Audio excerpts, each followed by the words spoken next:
Welcome to Sci-Fi Alien, where the unimaginable becomes reality.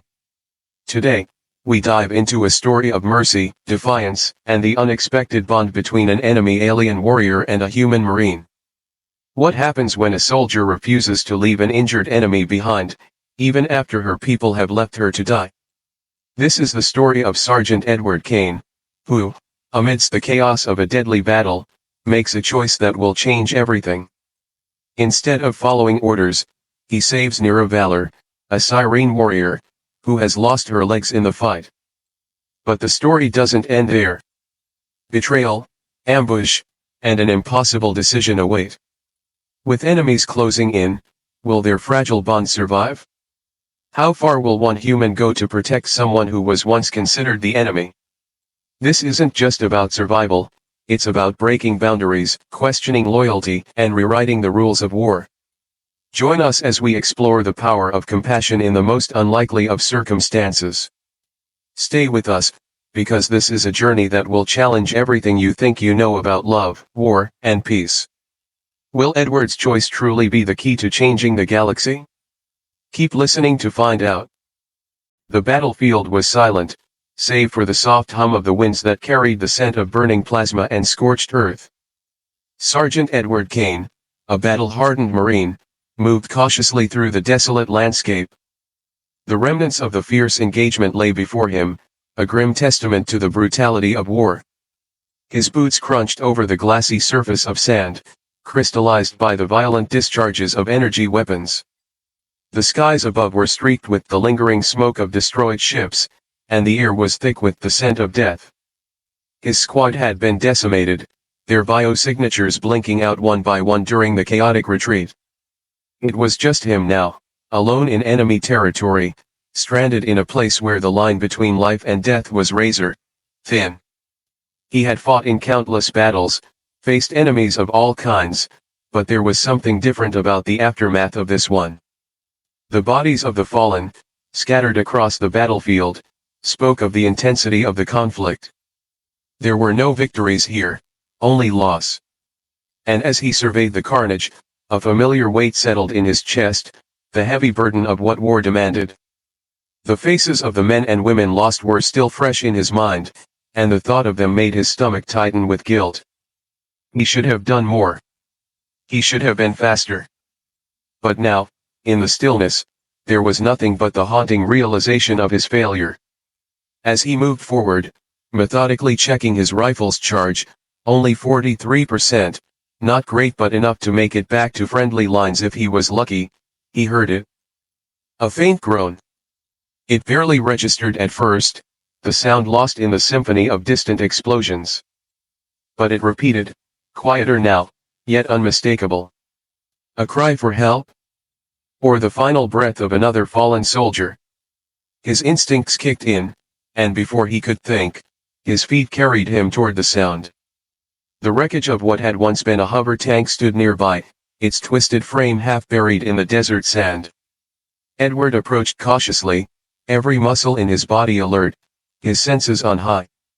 The years of combat experience had trained him to always expect the unexpected, to anticipate traps and danger around every corner. But nothing could have prepared him for what he found. Behind the wreckage, her body sprawled across the ground, was an alien warrior, a Sirene. She lay in a pool of blood, her once proud form shattered by the ravages of war. Her pale green skin glowed faintly in the dim light, starkly contrasting against the dark red of her blood. Edward's breath caught in his throat as his eyes fell on the gaping wound where her legs should have been. Severed just below the knee, cauterized by the plasma blast.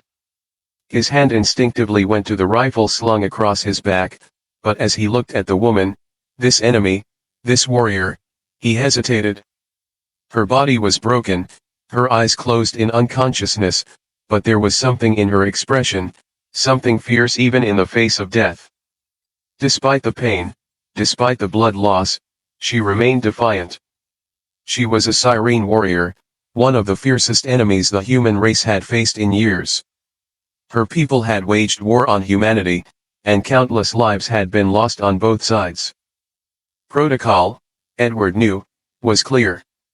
A soldier's duty was to neutralize the enemy, not to give them mercy. But there, lying before him, was a human being, more than just a soldier. She was someone who had been abandoned, left to die in the dust of war.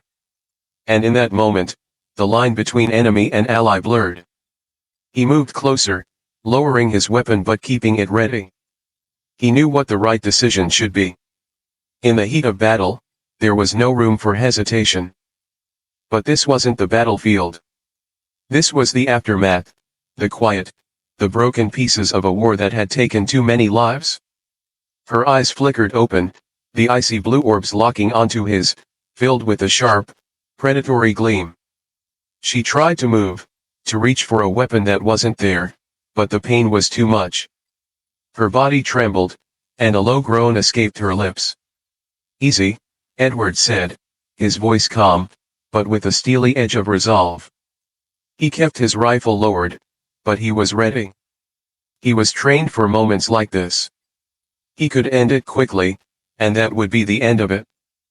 But there was something about this moment, something that held him back. The Siren warrior looked at him, her lips twisting into a sneer as she spoke. "Kill me or leave me, human," she rasped, her voice thick with pain and contempt. "I need no pity from your kind." Edward's gaze softened, his finger resting lightly on the trigger. He could feel the weight of her words, the bitterness in her voice. But as he looked at her, he saw more than just an enemy. He saw someone who had been swept up in the tides of war, someone who had fought and bled for her people, just as he had fought for his.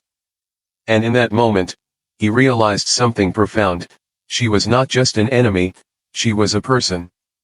She had a story, a life, a family. She had suffered, just as he had. "No," Edward said quietly, his voice resolute. "I'm not here to kill you." The words hung in the air between them. For a moment, neither of them moved. The silence stretched, and the only sound was the distant rumble of the battlefield, a reminder of the violence that had brought them both to this point. But then, unexpectedly, a flicker of something, relief, surprise, crossed Nirra's face. She hadn't expected him to say that, let alone act on it. But in that moment, Edward made his choice. He reached into his pack and pulled out medical supplies, setting them carefully next to her. She watched him, skeptical, as he began to tend to her wounds. Her gaze never left him, suspicion and disbelief fighting with a growing sense of wonder. Why would he help her? He was human, after all, an enemy. A threat. But there was something in his eyes, something different from the cold indifference she had seen in so many others. He wasn't just saving her life. He was showing her something that neither side of the war had ever offered, mercy. As he worked to stabilize her, his mind raced. There was no going back now. He had made his decision. And though his actions were against protocol, against everything he had been trained to believe, he knew deep down that it was the right choice. Edward didn't know what would happen next, what this decision would mean for him, for Nirra, or for the future of the war. But one thing was certain, this was a moment that would change everything. In the heart of war, amidst the violence and death, one simple act of mercy had the power to rewrite the rules. He finished securing the medical bandages and looked at Nirra again. "You're not alone," he said softly. "Not anymore."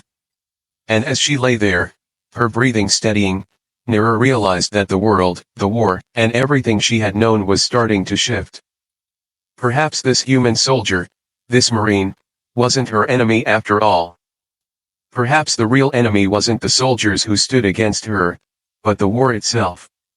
The silence that had enveloped the battlefield was now broken, not by gunfire or explosions, but by something more powerful, the quiet, steadfast promise of one human's compassion, and the unexpected hope that it could spark a new beginning. As the hours passed, the weight of Edward's decision began to settle heavily on his shoulders. He had saved Nirra, the Siren warrior, and now the consequences of that choice loomed large. The sterile hum of the research station, their temporary refuge, offered little comfort. The quiet only amplified the tension between them, a tension that existed not only because of their differences but because of what had been left unspoken. Edward had not just defied the orders of his superiors by saving her, he had shattered the very foundation of the war he had been fighting. The sirens of their distant past echoed in his mind, their orders to neutralize, to kill, to leave no one behind, especially not the enemy. The protocols he had followed without question for years now seemed distant, almost irrelevant. The war he had fought, the mission he had devoted himself to, seemed so small in comparison to the human being lying before him, struggling to stay alive. His military training had never prepared him for this, compassion was never part of the strategy, and yet it was compassion that had ultimately guided him here. As Nirra stirred in the corner, her injured body slowly beginning to heal under the care of his improvised medical treatment, Edward couldn't help but wonder what had brought him to this moment. Was it just a simple act of kindness, or was it something deeper? He had seen the look in her eyes, the shock when he refused to kill her, and that feeling was unmistakable. She was an enemy, a fierce, battle-hardened warrior who had brought death to his people, but in that moment, she had been something else, a person, a soul caught in the whirlwind of a war that had stripped her of humanity. For the first time in a long time, Edward was forced to confront the true nature of the conflict he was part of. He walked over to where Nirra lay, her breathing shallow but steady. She was still recovering, still dazed, but there was no mistaking the look of suspicion in her eyes as she met his gaze. She knew, even if she didn't understand, that he had saved her for more than just survival. She had been conditioned to view humans as nothing more than enemies, less than honorable creatures, just another species in the never-ending cycle of warfare. But Edward had seen something different in her, a warrior who, like him, had been forced into a war that neither of them had chosen. "I should have killed you," Nirra said, her voice rough, barely a whisper. Her words stung, but they weren't filled with anger or hatred. They were just matter of fact, the resigned acceptance of someone who had learned long ago to expect death at every turn. Edward exhaled slowly, his eyes flickering to the ruined battlefield they had both left behind. The destruction was a constant reminder of everything that had brought them here, the war, the pain, the senseless loss. And yet, despite it all, here they were, bound together by something neither of them could control. "No," Edward said quietly, his voice soft but resolute. "You deserve a chance to live, just like anyone else." Nirra's eyes narrowed, her face a mixture of disbelief and something else, something close to wonder. Her kind never saw humans this way, as worthy of mercy or compassion. Yet, here was a Marine, standing before her, offering both without hesitation. She had fought against humans, watched them die at the hands of her people, and here she was, alive, saved by the very species she had been taught to hate. "I don't understand," she whispered, her voice betraying her confusion. "Why? After everything, why help me?" Edward knelt beside her, careful not to jar her fragile form. He didn't have an easy answer. He didn't fully understand why he had chosen to save her either. Maybe it was because, in the midst of this endless war, something in him had finally cracked. Maybe it was because he had seen too much death, too much hatred, to continue the same cycle. Or maybe it was simply because he couldn't stand to leave her there to die. His gaze softened as he met her eyes again. "I don't know," he admitted, his voice filled with quiet conviction. "But I do know that we're all just trying to survive this mess. Maybe it's time we start looking at each other as people, not just enemies." There was a long pause, and for a moment, the world seemed to hold its breath. Nirra's icy blue eyes searched his face, trying to decipher the truth in his words. Her species didn't understand mercy. They didn't understand compassion, especially not for the enemy. They had been raised on the belief that strength was the only thing that mattered, that survival was a matter of domination. But here was this human, sitting beside her, offering her something she had never known, a chance at redemption, a chance at life. The quiet, fragile peace between them was interrupted by the sudden chirp of his comm device. Edward's gaze flickered to it, his face hardening as he saw the message blinking on the screen. Orders. Another mission. Another call to return to the front lines. But the words, the familiar military commands, now felt like a distant echo. His heart was no longer in it, not in this fight, not in this war. He looked back at Nirra, still unsure of how to proceed. The war had never been about saving the enemy, but now, here he was, defying everything he had ever been taught. You'll need help if you're going to make it, Edward said finally, standing up to gather his things. And I'm not just going to leave you here. Nirra said nothing for a moment, her expression unreadable. Then, with a sigh, she spoke again, her voice soft, almost tired. Why are you doing this? She asked, the vulnerability in her tone unsettling. Because, Edward replied, his voice steady but filled with a quiet certainty, sometimes, we have to choose to be better than the war. We have to choose to be better than the hatred. There was no fanfare, no grand declaration of victory or heroism. There was only a Marine, standing beside a fallen warrior, making a choice that would forever change the course of their lives. Edward knew that this decision would not be without consequences. The higher UPS wouldn't understand. The war wouldn't stop for his conscience. But he also knew that the world they had built, a world of war, of division, of violence, was not the world he wanted to fight for anymore. It was not the world he wanted to leave behind. As they moved from the wreckage of the station, Nirra's footsteps faltered slightly, her body still weak from her injuries. But she didn't hesitate when Edward offered his hand. She had no choice but to accept, not just the physical help, but the quiet, unspoken offer of something else, something far more difficult to accept, the possibility of change, of a new path. Together, they walked into the unknown, side by side, each of them choosing a future that had once seemed impossible. And in that moment, Edward realized that this was the true cost of war, not just the blood spilled on the battlefield, but the lives we lose along the way. But it was also in the choices we make when the fighting stops, the choices to show mercy, to extend a hand to an enemy, to see a person instead of a target. This, he knew, was the only way to break the cycle. As they left the ruins behind, Edward couldn't help but feel that perhaps, just perhaps, the future they would build together could be different than the one they had been born into. Maybe, in the end, it was the choices we make in the darkest moments that define who we truly are. And for the first time in a long while, Edward felt a flicker of hope. As the days passed in the abandoned research station, a quiet tension settled between Edward and Nirra. The once stark division between them, rooted in their roles as enemies, began to soften, but neither knew quite how to navigate this unfamiliar territory. Edward had saved her life. But what did that really mean? Was it just an act of mercy? Or was there something more, something deeper that tied them together in ways neither of them could yet comprehend? Nirra's recovery was slow, her body healing under the care of Edward's makeshift medical treatments.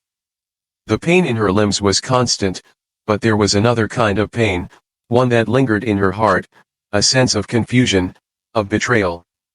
She had always known her place in the war. She had always been a soldier, a fierce warrior who followed orders without question, who believed in the strength of her people above all else. And yet, here she was, lying in a human's camp, saved by the very species she had been taught to hate. Edward watched her from across the room, his eyes tracing the subtle movements of her body as she shifted, testing her cybernetic limbs. They had been a necessary sacrifice, something Edward had suggested, though it was a hard choice for Nirra to accept. The Cyrene people believed in natural perfection, in the purity of their bodies and minds. Augmentation, like the one Edward had given her, was considered weakness.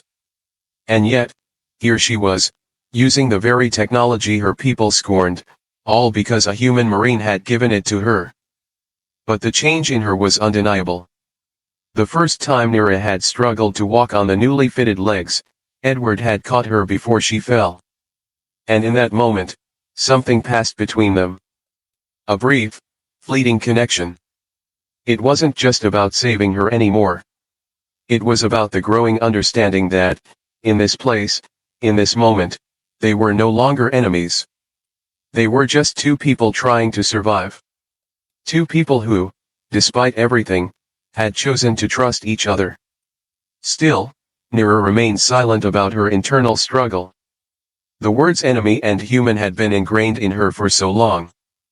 They had shaped everything she knew about the world, everything she had believed. To question that now felt like betraying everything she had fought for. Yet, when she looked at Edward, she saw something different. He wasn't like the others. There was no hatred in his eyes, no callousness. There was just quiet determination, a steady resolve to protect her despite all that stood between them. And for the first time, Nirra wondered if the world she had known was truly as it seemed.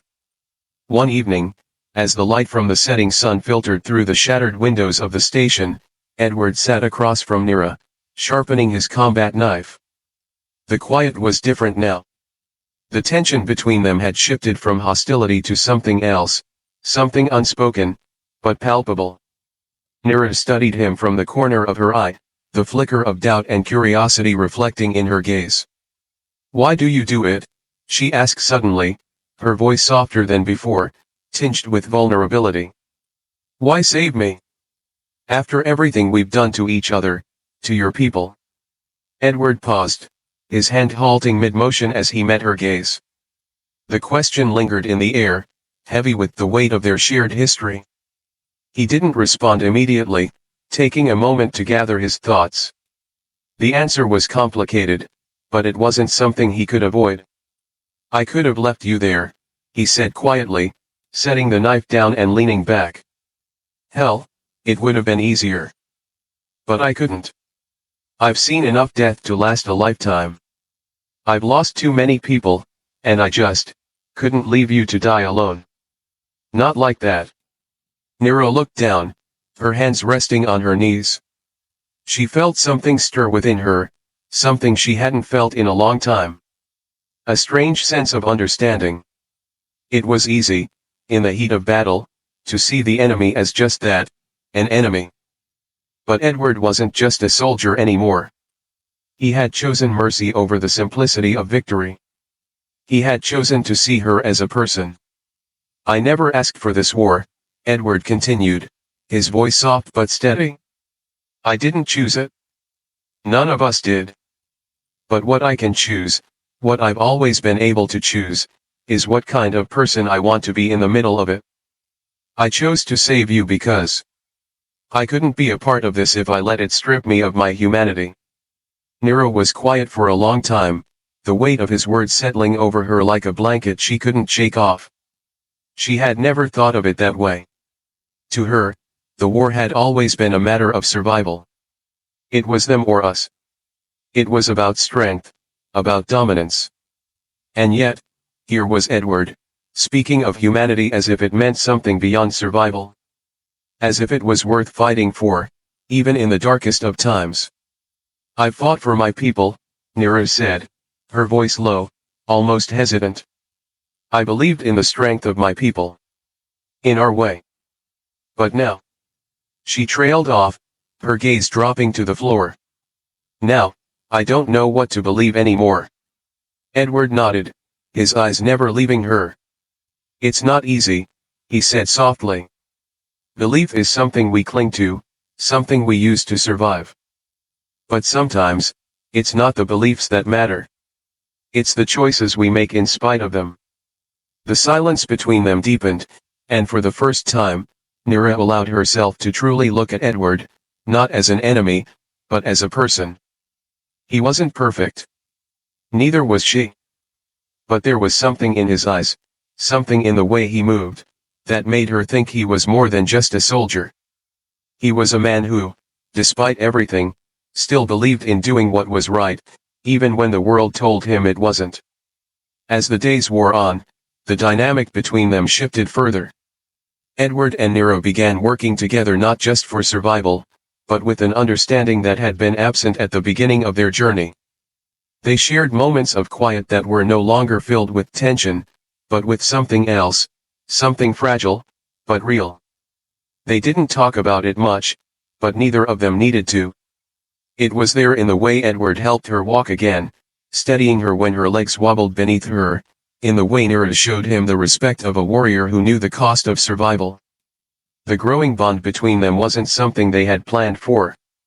It wasn't something they could have predicted. But in the quiet hours of their shared refuge, as they healed both physically and emotionally, they came to realize that perhaps, after all, they weren't so different. They were both soldiers, warriors, yes, but they were also people who had lost too much to continue the fight in the same way. They had both suffered, both bled, and now, both had a chance to see what life could be like without the bloodshed, without the war. And as the days passed, the walls between them, once built on hatred and distrust, slowly began to crumble, replaced by something far stronger. Respect. Not just for each other, but for the choices they had made. And in that respect, a deeper understanding blossomed, an understanding that, perhaps, they could both find a way to survive this war, not as enemies, but as allies. The days that followed were a quiet, tenuous calm. Edward and Nirra had settled into a routine, though one filled with unspoken tension. They were no longer enemies, but neither were they friends. They were survivors, bound together by a decision made in the heat of the moment, by a single act of mercy that had defied every military protocol Edward had been trained to follow. He had saved her life, but in doing so, he had entered into a bond that neither of them fully understood, one that would soon be tested in ways neither could have predicted. As Nirra grew stronger, she began to move more freely around the abandoned research station. The cybernetic limbs Edward had installed were functional now, if not yet entirely comfortable, but the progress was undeniable. There was a new resilience in her, something different from the warrior who had first awoken in pain and confusion. She no longer looked at Edward with suspicion, nor did she keep her distance in the same way. Her gaze, when it met his, was filled with something new, curiosity, perhaps even understanding. Yet despite this, despite the growing bond between them, the weight of Edward's choice loomed over both of them. He had saved her, but in doing so, he had betrayed his own kind. His superiors had not forgotten that. Every day, Edward found himself waiting for the inevitable. The call would come, he knew it would. And when it did, he would have to answer. He had not expected it to come so soon. The first sign of danger came quietly, an encrypted message blinking on his comm system. The voice on the other end was unmistakable. It was the commanding officer from his unit, a man Edward had known for years. A man who had trusted him to carry out the mission. But now, that trust had been twisted into a demand he could not ignore. Sergeant Kane, the voice crackled, cold and authoritative, you are to return to base immediately. You are to disengage the enemy at all costs. Your location has been compromised.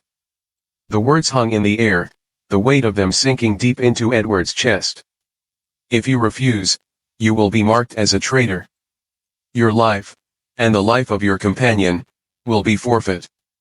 The message cut off abruptly, but its meaning was clear. Edward's stomach tightened as he turned the comm off. The orders were simple: abandon Nirra and return to the front lines. The war was still raging, and the higher UPS didn't care about his personal decisions. They cared only about victory, about what could be gained, and what could be lost.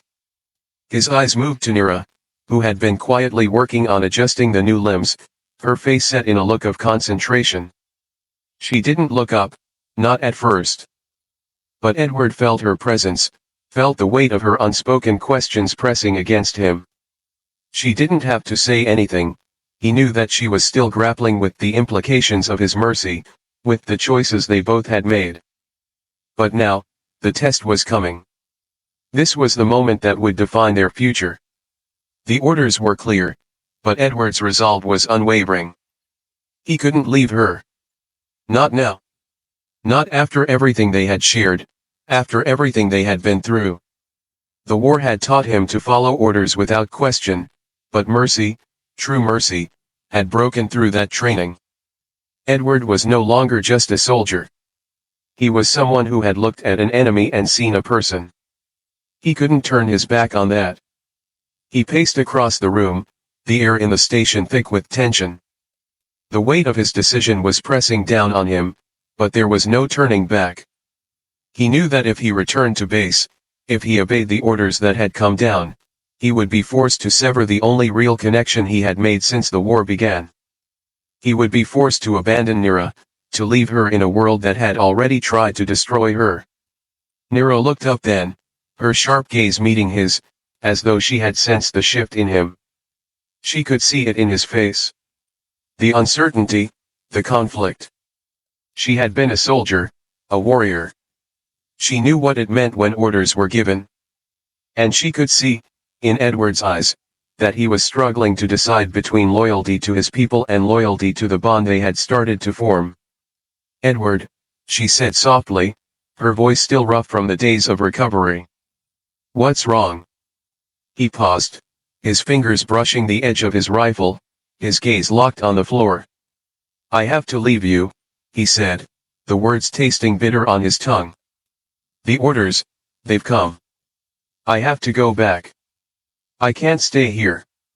If I don't, they'll kill us both." There was no anger in her eyes, no accusation. Only a deep, quiet understanding. She had known this moment would come. She had always known that mercy had its price. But she had also come to understand Edward in a way she hadn't before. He wasn't like the others. He wasn't a faceless soldier who followed commands without question. He had seen her, truly seen her, in a way that transcended the violence of the war. "No," Nirra said firmly, her voice cutting through the tension. "You don't have to go. You can't go back to them. Not after what we've done. Not after what you've shown me." Edward looked up at her, his face drawn tight with the weight of his decision. "I don't have a choice," he said, his voice breaking slightly. "They'll come for us, Nirra. And if I'm not with them, if I don't follow orders," he trailed off, unable to finish the sentence. "But what about us?" she asked, her voice softer now, filled with something he couldn't quite place. "What about the choice we've made? The one you made when you saved my life?" The question hung in the air, and Edward felt the weight of it settle into his chest. He had chosen mercy, he had chosen to defy the war, but could that one choice really be enough to change everything? Could it be enough to change the future? He stood there for a long moment, the tension building in the space between them. And then, with a deep breath, he made his decision. "No," he said quietly, shaking his head. "I'm not going back. I'm not leaving you. Not now. Not after everything." Nirra's gaze softened, the icy wall that had surrounded her heart starting to crack. She had expected him to leave her, expected him to choose his people over her. But he hadn't. He had chosen her. Edward's decision wasn't just about loyalty. It was about something far deeper. It was about the understanding that mercy, true mercy, was worth more than any order, more than any mission. It was about the realization that in the face of war, there were things worth fighting for that had nothing to do with victory or defeat. There was humanity, compassion, and the possibility of something greater. Together, Edward and Nirra stood in the quiet, their future uncertain, but their path ahead clear. They had chosen to walk it together. And in doing so, they had forged a bond that could not be broken by war or by the demands of their respective armies. It was a bond built on mercy, on loyalty, and on a shared hope that even in the darkest of times, the light of compassion could still lead the way forward. The stillness of the research station was both a blessing and a curse. It was a temporary reprieve, a place where Edward and Nirra could rest, recover, and recalibrate. But in the back of Edward's mind, the constant gnawing feeling that danger was never far away kept him on edge. His decision to defy the orders from his superiors was a risk, one that had put both his life and Nirra's on the line. He knew that, eventually, there would be consequences. What he didn't expect was how quickly those consequences would come. Nirra, though still recovering from her injuries, had begun to adjust to the new reality of their situation. The cybernetic limbs Edward had helped install allowed her to move with more confidence, but she was still far from the warrior she had once been. As they spent their days in the abandoned station, a subtle shift had taken place between them. The distance between them, both emotional and physical, had started to shrink. They had gone from a pair of enemies thrown together by circumstance to reluctant allies who were learning to understand one another. Edward, on the other hand, had grown more wary. He couldn't shake the feeling that they were being watched. The silence of their refuge, the broken walls, and the faint smell of old machinery filled the space, but it was the quiet hum of the comm system that haunted him most. Every flicker, every unexpected signal made his heart race. He could sense something was coming. It came in the form of a tremor, a low, rumbling vibration that shook the station's brittle walls. At first, Edward thought it was a natural quake, an aftershock of the battle that had ravaged the planet. But the tremor was far too precise. It was no accident. His instincts screamed at him to act, but the reality of the situation was even worse than he anticipated. As the ground beneath their feet quivered again, Edward's comms flickered to life with an all-too-familiar, urgent message. "We've located your position. You have no choice now, Sergeant." The voice was cold, unmistakable, one he had hoped never to hear again. His former superior, the very officer who had ordered him into battle, now sounded like a stranger, a voice stripped of all humanity. It was the voice of someone who had already decided their fate. "Gather your things," the voice continued. "You're coming back. No more delays. If you don't comply, you'll both be eliminated." Edward's chest tightened, the reality of his betrayal hitting him like a punch to the gut. This wasn't a mere tactical withdrawal, this was a death sentence. The orders had come down. They were no longer simply fighting a war. Now, they were fighting for their lives against those who had once been their allies. Nirra, who had been sitting quietly across the room, looked up at him. Her eyes, though still wary, had softened in their time together. But now, seeing the look on Edward's face, she knew that something was wrong. She could feel the shift in the air, the tension that had been building between them, and she didn't need words to understand that they were about to face something far worse than either of them had imagined.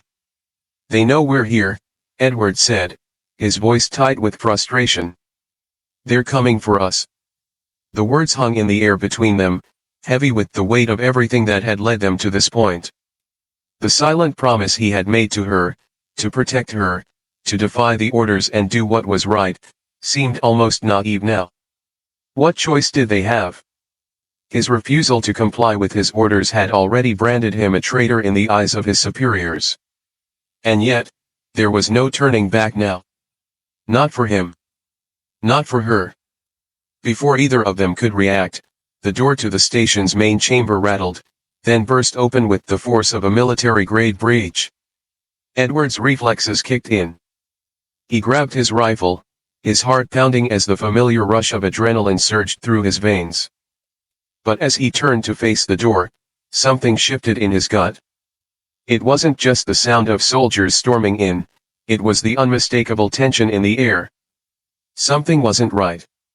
This wasn't just a raid. This was an ambush. The first figure to step through the door was a soldier dressed in full siren military garb. His eyes locked with Edward's, and for a split second, there was recognition. This soldier wasn't just a faceless enemy. Edward had seen him before, briefly, in passing, during the height of the war. But now, that recognition didn't matter. The soldier's expression was cold, calculating, as if Edward's life had already been decided for him. "Sergeant Kane," the soldier said, his voice dripping with contempt. "You're a disgrace. Come quietly, and maybe your death won't be as painful as you deserve."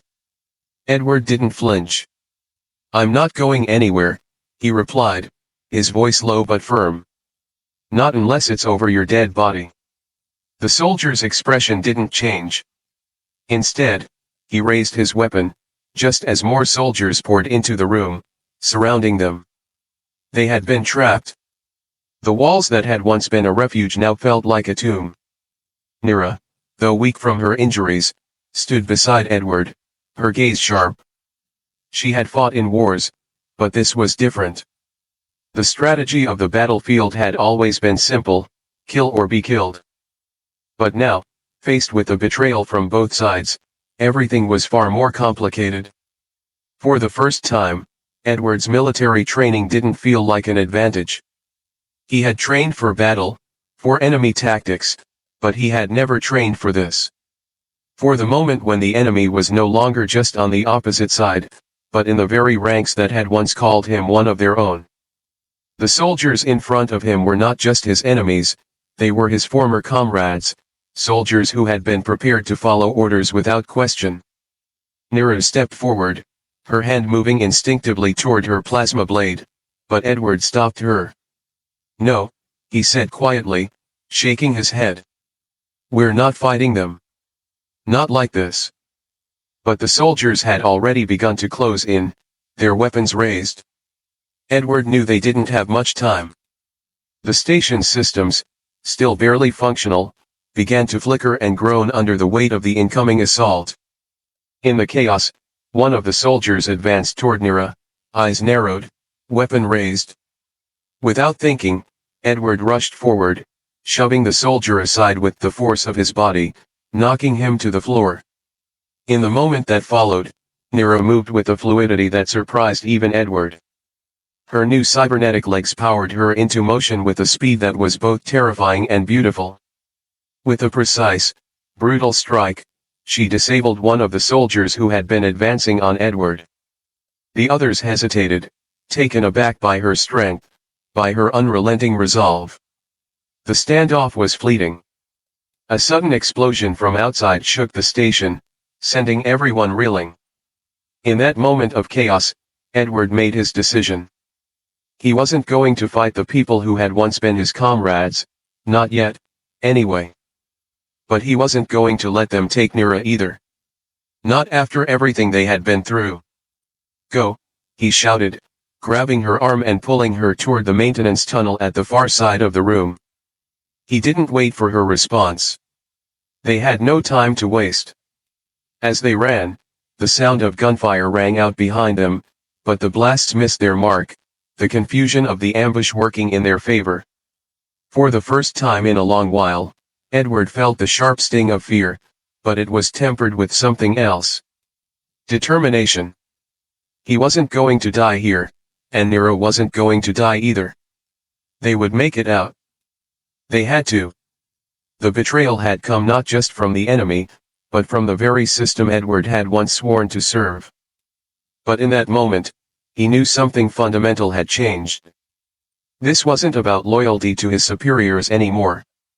It was about loyalty to Nirra. It was about choosing survival, and humanity, over the cold mandates of war. And as they disappeared into the darkness of the maintenance shaft, Edward made one silent vow to himself: no matter what came next, he would never turn his back on her again. The ambush had thrown everything into chaos.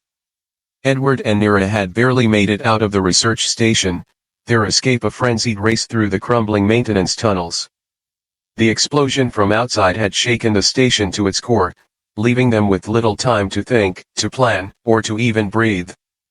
All they could do was run from the soldiers who once called Edward a comrade, run from the army that Nirra had once sworn to serve. But as the tunnel stretched ahead, dark and suffocating, Nirra found herself torn in a way she had never been before. The tunnels were narrow and claustrophobic, the air thick with dust and tension, but it wasn't the environment that had her heart racing. It was the battle inside her mind. Nirra had been raised to believe in the absolute strength of her people, the Siren, a race of warriors who valued loyalty and discipline above all else. For her, betrayal was not just an offense, it was the gravest sin. And now, standing beside Edward, her former enemy, she felt the sting of that very betrayal coursing through her veins. She had chosen to trust him, to follow him, even when every fiber of her being told her to fight, to resist. He had shown her mercy when no one else would. He had saved her life when the war had deemed her expendable. But in the face of the decision that lay before her now, the weight of her people's expectations pressed heavily on her. Her loyalty, her identity, had always been tied to her people's cause. How could she betray them now? How could she choose Edward, a human, over everything she had ever known? They reached an intersection in the tunnels, where the darkness seemed to close in on them. Edward turned to her, his face grim but resolute. "We need to keep moving," he said, his voice low and urgent. "They'll be on our tail soon." Nirra nodded, her mind still in turmoil. She followed him as he led the way through the narrow passages, but every step she took felt heavier than the last. The distance between her and Edward was closing, but the distance between her and her past, the past she had known, the past she had fought for, was growing wider. She thought of her people. Her commanders. The soldiers she had fought beside. They had trained her to be strong, to obey, to never show weakness. They had taught her that mercy was a sign of weakness, and weakness was the enemy of survival. She had always believed that the Siren way was the only way, that their code of loyalty and strength was absolute, unshakable. But now, as she ran beside Edward, that very code seemed like a lie. "Edward," she said, her voice a whisper, barely above the hum of their footsteps. "Do you ever wonder if we're wrong?" Edward paused for a moment, glancing at her with a mixture of surprise and concern. "Wrong? About what?" "About everything," Nirra said, her words coming out in a rush. "About the war. About loyalty. About our people, everything I've been taught. I'm not sure I can keep fighting for something I no longer believe in." Edward didn't say anything at first. He only kept walking, his face hard with determination. But there was something in his eyes, something that softened as he looked at her. It wasn't pity. It was understanding. He had lived through the same kind of questioning, the same doubts. He had seen the cost of war, the destruction it left behind, and he had come to the same conclusion. "Maybe you don't have to fight for it anymore," Edward said quietly. "Maybe it's time for something different." Nirra stopped in her tracks, her breath catching in her throat. The weight of his words hung in the air between them. She had thought about it, of course, thought about abandoning her people's cause, breaking away from everything she had ever known. But it had always seemed impossible, like a betrayal so deep it would destroy her. How could she walk away from everything she had been raised to believe? How could she turn her back on her own? But Edward was offering her something else. He was offering her a choice, a way out. And though it terrified her, she knew that this was the moment that would define her future. She turned to face him fully, her eyes meeting his. "What do you think we're supposed to do?" she asked, her voice raw with emotion. "After everything we've been through, after all the lives we've taken, where do we go now? What's left for us?" Edward's expression softened, and for the first time, Nirra saw the vulnerability beneath his stoic exterior. He had been through so much, seen so much loss, and yet here he was, still fighting, still trying to do what was right. "I don't know," he admitted. "But I do know that whatever happens next, it doesn't have to be like this. We don't have to keep fighting against each other.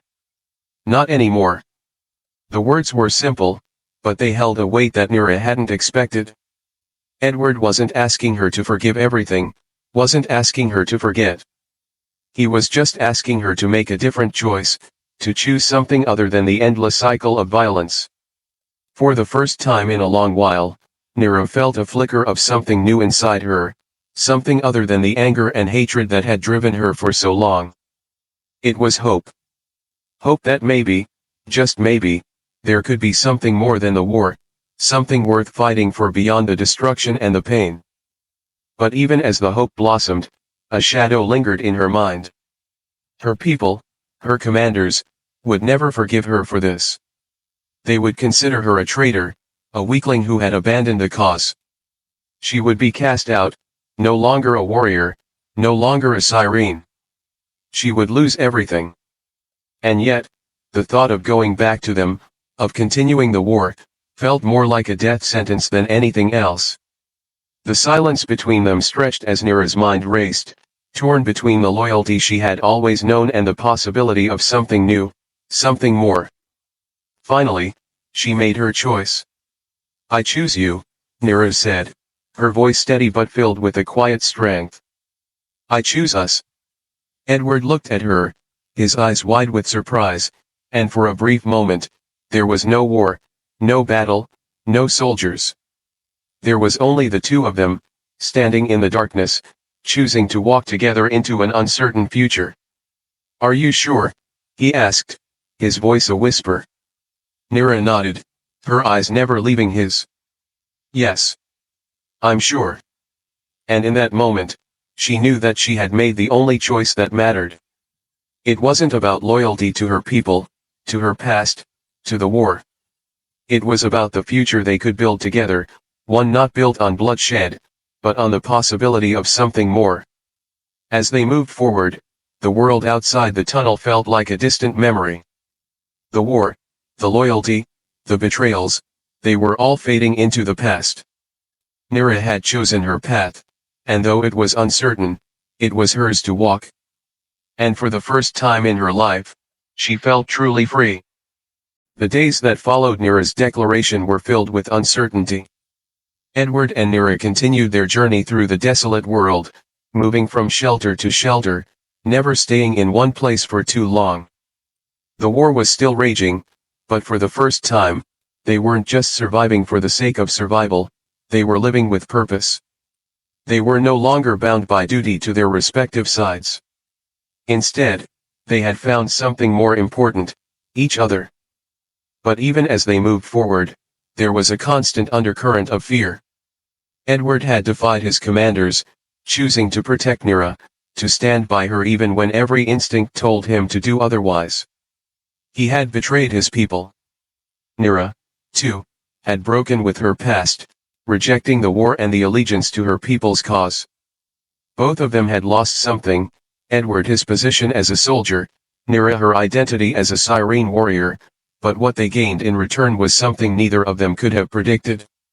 They had found a bond stronger than the one that had once bound them to their respective sides.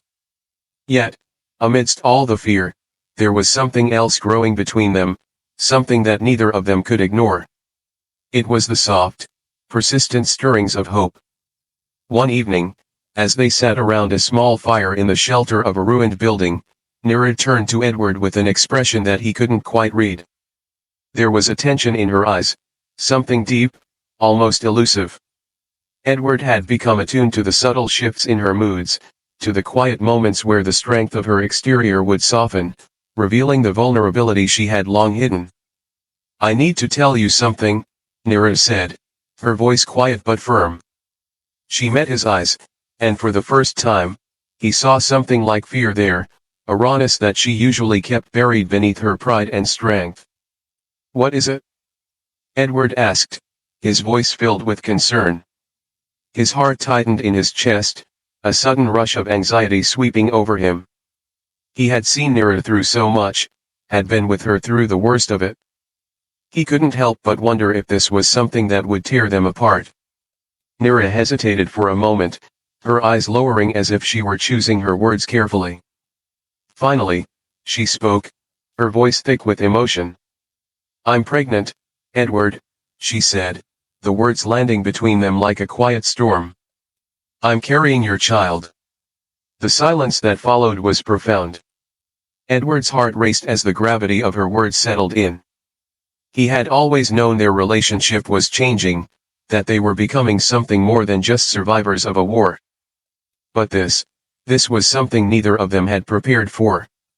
At first, there was a moment of disbelief, an echo of panic rising within him. He was no longer just a Marine, he was no longer part of a regiment, part of an army. He had cast aside his loyalty to his people for Nirra. And now, they were about to bring a new life into this broken world, a world that had torn them both apart. The weight of the responsibility was heavy, so heavy it felt like it might crush him. But then, as the initial shock ebbed away, something else began to rise within him. A sense of wonder, of awe, of something profoundly new. This child, this symbol of their bond, was a bridge between two worlds that had been at war for so long.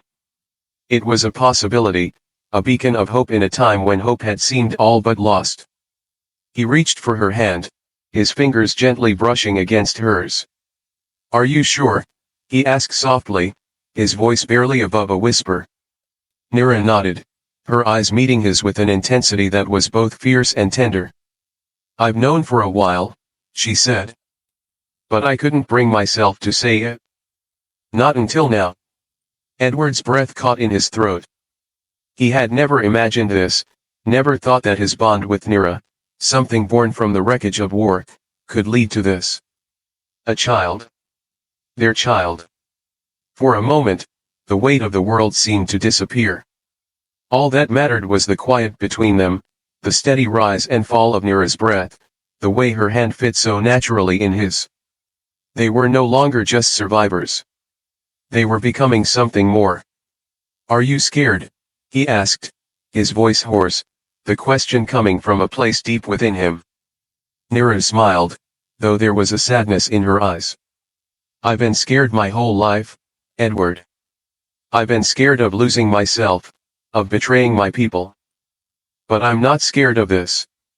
Not anymore." Edward's heart swelled at her words, and in that moment, he understood. They had both been running from the ghosts of their pasts, from the expectations of their people, from the wars that had defined them. But now, they were running toward something. Toward each other. Toward a future. "I'll be here," he said, his voice steady. "I won't let anything happen to you. Or to our child."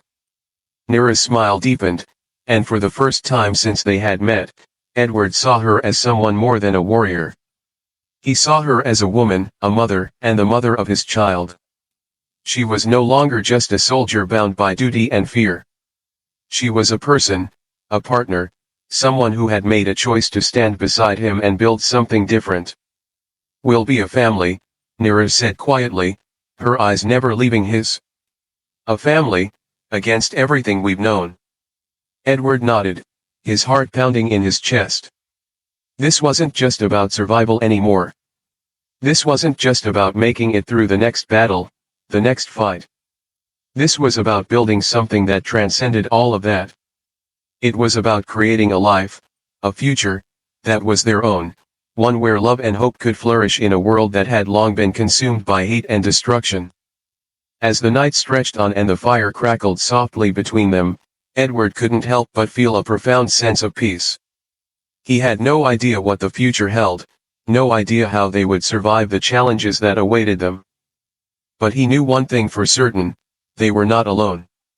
They had each other. And they had the promise of new life, a life that would one day carry the hope of a different future, one where the cycle of violence could be broken, where two worlds, once divided, could unite in love. In that moment, the weight of everything, the war, the betrayal, the losses they had suffered, seemed to fall away. It was no longer about the past. It was about the future. A future that began, in this broken world, with them. And with the birth of hope, they would begin a new journey. Together. In the aftermath of their decision, Edward and Nirra found themselves in uncharted territory, not just physically but emotionally and ideologically. What had started as a singular act of mercy had slowly turned into a bond far more profound than either had anticipated. As they moved through the wastelands of the shattered world, their journey was no longer just about survival, it was about something far more significant, the possibility of change. Word of their survival, of their escape from the ambush, began to spread. First, it was whispers, rumors that Edward Kane, once a loyal soldier of the human forces, had not only defied his orders but had chosen to protect a Cyrene warrior, Nirra Valor, who was supposed to be his enemy. At first, the story was dismissed by many, a tale too unlikely to be true. But as time passed, more and more people, from both sides of the war, began to take notice. Edward and Nirra were not just survivors, they had become symbols, whether they intended it or not, of something greater than the war itself. Nirra could feel the weight of it even as she moved alongside Edward, their steps in sync, their path uncertain. She had always been a warrior, someone who had fought not for the glory of battle but for the strength of her people, for the future of the Cyrene race. She had been taught that mercy was weakness, that the enemy had no value beyond what they could take from them. Yet here she was, walking side by side with the very enemy she had been raised to hate, carrying the child of a human marine who had chosen compassion over duty. It was a paradox, a contradiction that lived within her, and yet, it had become her reality. Their story, though, was not one that could remain hidden for long. It was too compelling, too profound. As the tales of their escape spread, other survivors, humans and Cyrene alike, began to find them. Some came in search of answers, others in search of guidance, but all of them came with one question: how did you do it? Edward had no answer at first.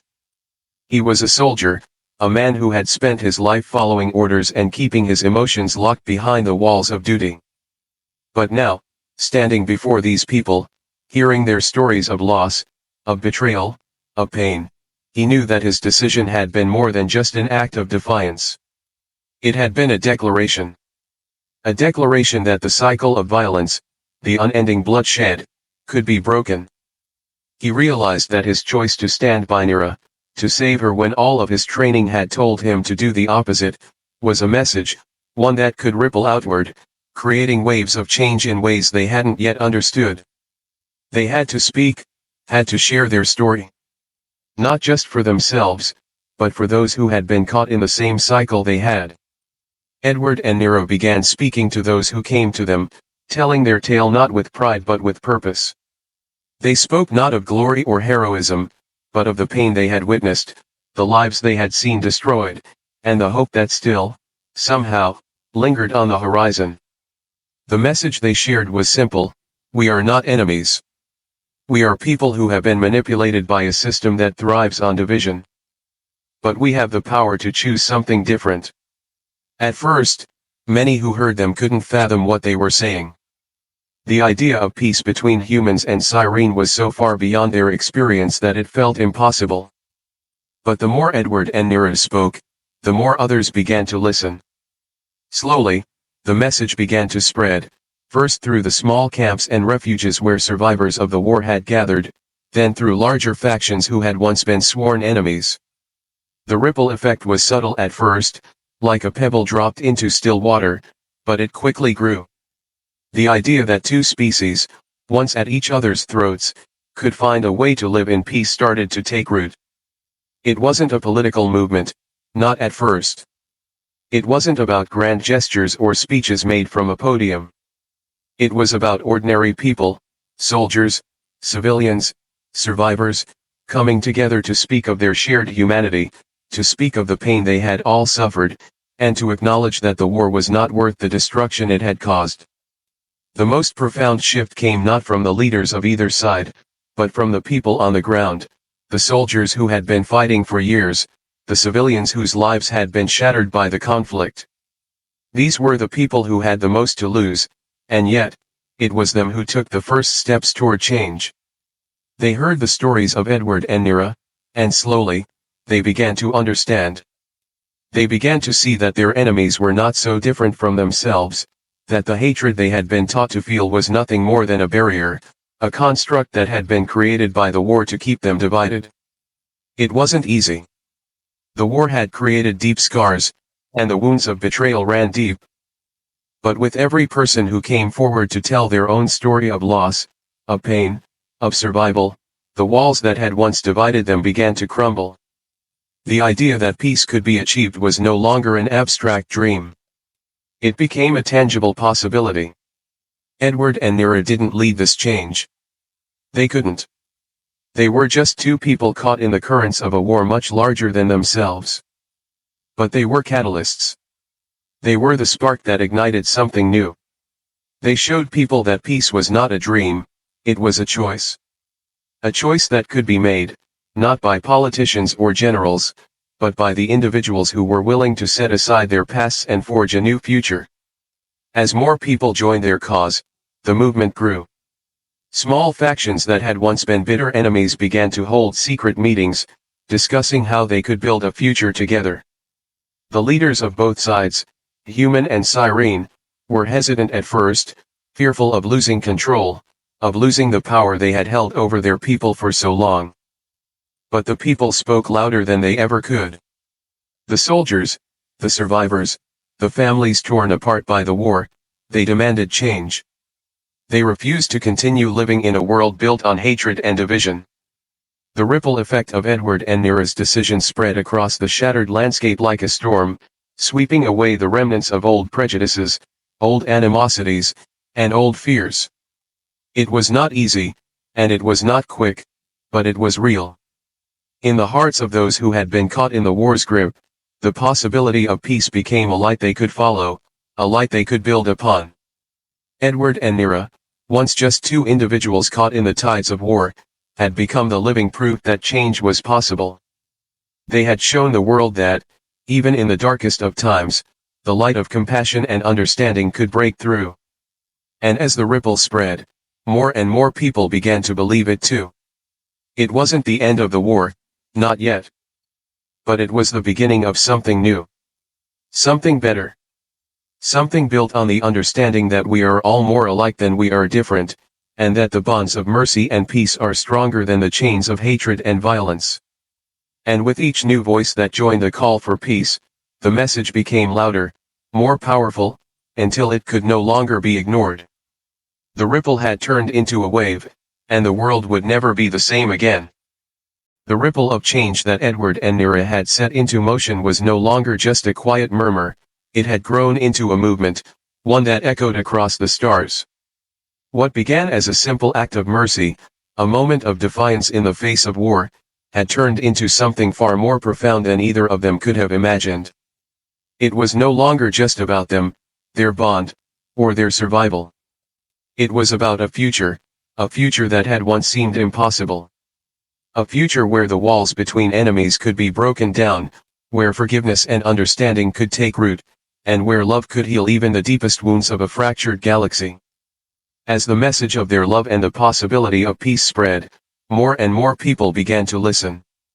The soldiers who had fought bitterly on opposite sides, the civilians whose lives had been ravaged by the endless conflict, all started to see that the war they had fought was no longer the answer. The truth that Edward and Nirra had shown them was undeniable. There was another way, a way to live without the bloodshed, without the hatred.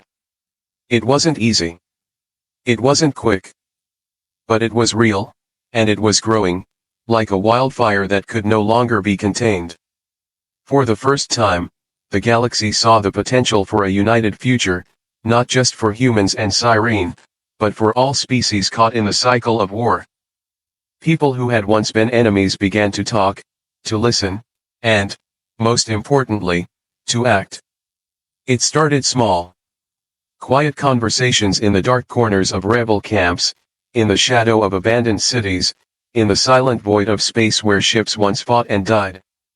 The ideas of peace, of reconciliation, of love, were whispered at first, but they quickly became louder, more forceful, until they could no longer be ignored. Edward and Nirra were not the leaders of this revolution, they couldn't be. They were just two people, two broken souls who had found something worth fighting for. But their story had become the beacon.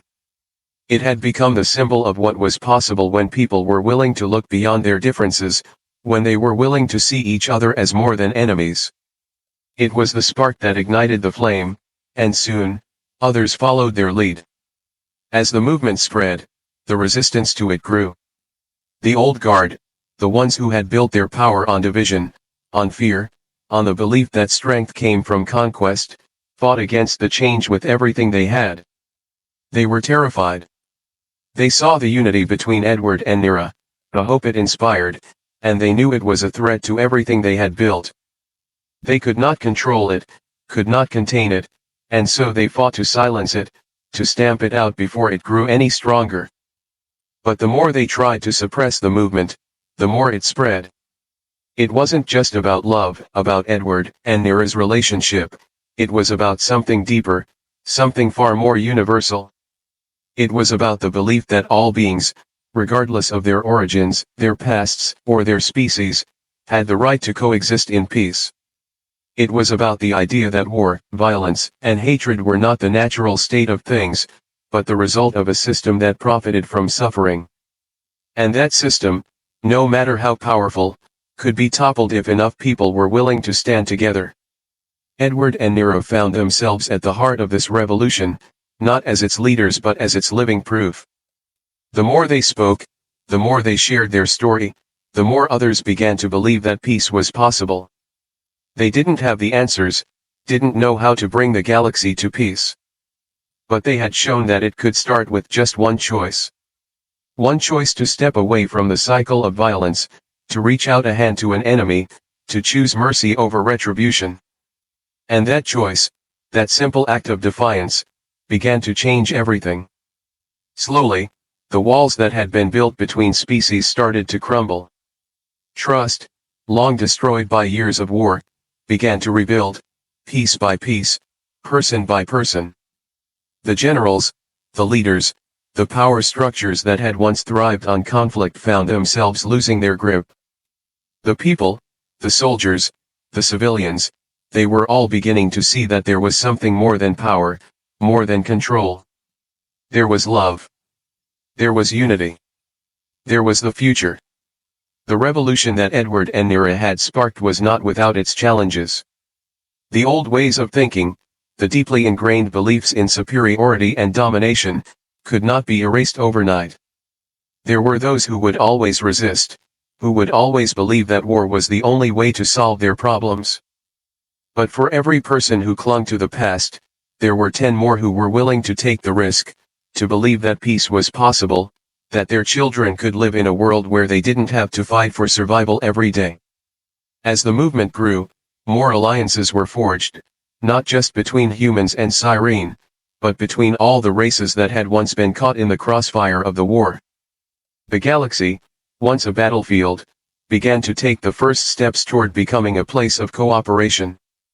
Trade routes were reopened, diplomatic channels were established, and the sounds of gunfire slowly faded into the background, replaced by the hum of peace. Edward and Nirra stood together at the heart of this change, their love a symbol of what was possible. They had chosen each other, chosen love over hate, compassion over conquest, and in doing so, they had set the entire galaxy on a new course. A course that would not be defined by the bloodshed of the past, but by the hope of the future. The revolution they had sparked was not the end of the war. It was not a sudden, miraculous peace. But it was the beginning. The beginning of a new era, one where love, understanding, and cooperation would guide the galaxy forward. And as the first true peace talks began, Edward and Nirra stood side by side, knowing that their choice had changed everything. They had not just survived, they had created a future. And in that future, there was hope. As the galaxy took its first steps toward this new world, it was clear that the revolution of love had only just begun. The change they had started would continue to grow, slowly but surely, until the future they had imagined, a future where all species could coexist in peace, became a reality. And Edward and Nirra, the two unlikely rebels who had defied their worlds, had shown everyone that love was the most powerful force in the galaxy. A force that, in the end, could change everything. In the end, it wasn't the wars won or lost that defined Edward and Nirra's journey.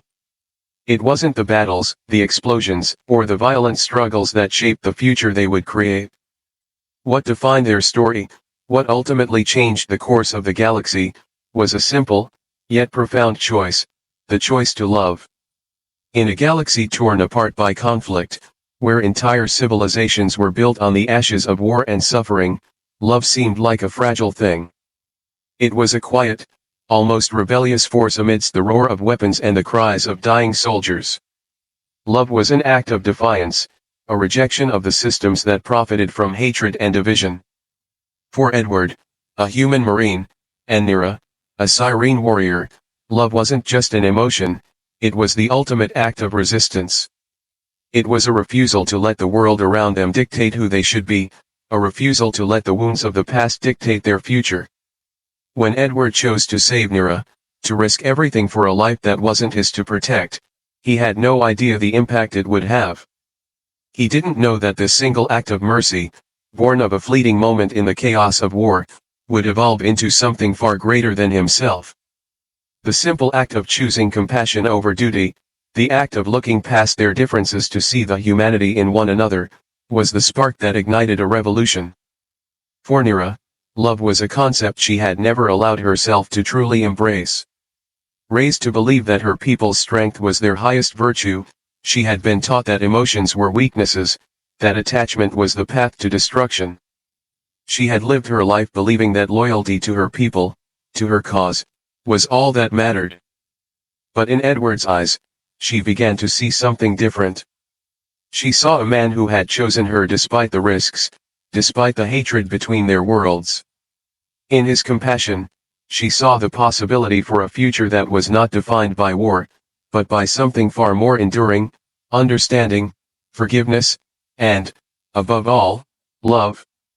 It was love that healed her, not just physically, but emotionally and spiritually. It was love that allowed her to break free from the chains of her past, to choose something new, something uncharted. Together, they became more than just survivors of a broken world, they became the embodiment of what could be. Their love, born from the ashes of conflict, became the foundation for a new kind of future. It was not a future where humans and Sirens simply tolerated each other, but one where they thrived together, united by a shared vision of peace. It was a future where love was no longer a weakness, but a strength. Where compassion, understanding, and connection were the tools with which to rebuild a shattered galaxy. The revolution they had sparked wasn't just about the fall of the old power structures. It wasn't just about tearing down the walls between their peoples. It was about changing the very heart of the galaxy. For too long, the universe had been divided by lines drawn in the sand, lines that separated species, cultures, and ideologies. But with Edward and Nirra at its center, the revolution began to show the world that these lines were not permanent. They were not insurmountable. They were constructs that could be erased, if only people had the courage to reach across them. As their story spread, more and more people began to believe in the possibility of peace, of coexistence. The message was simple, yet radical: we do not have to remain enemies. We do not have to continue fighting. We are more than the wars that have shaped us. People who had once been taught to hate saw in Edward and Nirra's union the power of forgiveness and reconciliation. It wasn't about forgetting the past, it was about choosing not to let it dictate the future. It was about choosing a different path, one where love was the compass, and compassion was the map. But the revolution wasn't just ideological, it was personal. It was the countless stories of individuals who, like Edward and Nirra, had chosen to break free from the constraints of their pasts. It was the soldiers who laid down their weapons, the civilians who opened their hearts to those who had once been their enemies. It was the quiet acts of kindness and understanding that spread like wildfire, rippling through the galaxy, uniting people in ways that had once seemed impossible. Edward and Nirra's love was the spark, but it was the love of the countless others who followed their lead that turned it into a fire, one that could not be extinguished. There were those who resisted, of course. There were those who saw love as nothing more than a naive ideal, something to be discarded in favor of power, control, and conquest. They saw the growing movement as a threat, something that would undo everything they had built. And so, they fought to preserve the old ways, to keep the galaxy locked in the cycles of war and division. But no matter how hard they fought, the revolution could not be stopped. The galaxy had seen something that it could no longer ignore, the power of love to heal, to transform, to transcend. For Edward and Nirra, the journey wasn't over. They had only begun to scratch the surface of the change they had set into motion. But as they looked out at the world they were helping to build, they knew that the seeds had been planted. The foundation had been laid. Love had become the ultimate force for change, a force that would not only reshape their lives but the lives of everyone who dared to believe in it. And in the end, it was love that triumphed. Love that shattered the barriers between them. Love that united them across the vast distances of space. Love that, in its quiet yet powerful way, changed the future of the galaxy. Edward and Nirra had shown the universe that love wasn't just a fleeting emotion, it was a force capable of creating the most profound transformations. As they stood together, knowing that their journey had only just begun, they also knew that no matter what came next, they had already won the most important battle. They had chosen love. And in doing so, they had changed everything. The future was no longer defined by the scars of the past, but by the hope of a future where love would be the guiding light, leading them toward a world where peace, compassion, and unity were not just possible, they were inevitable.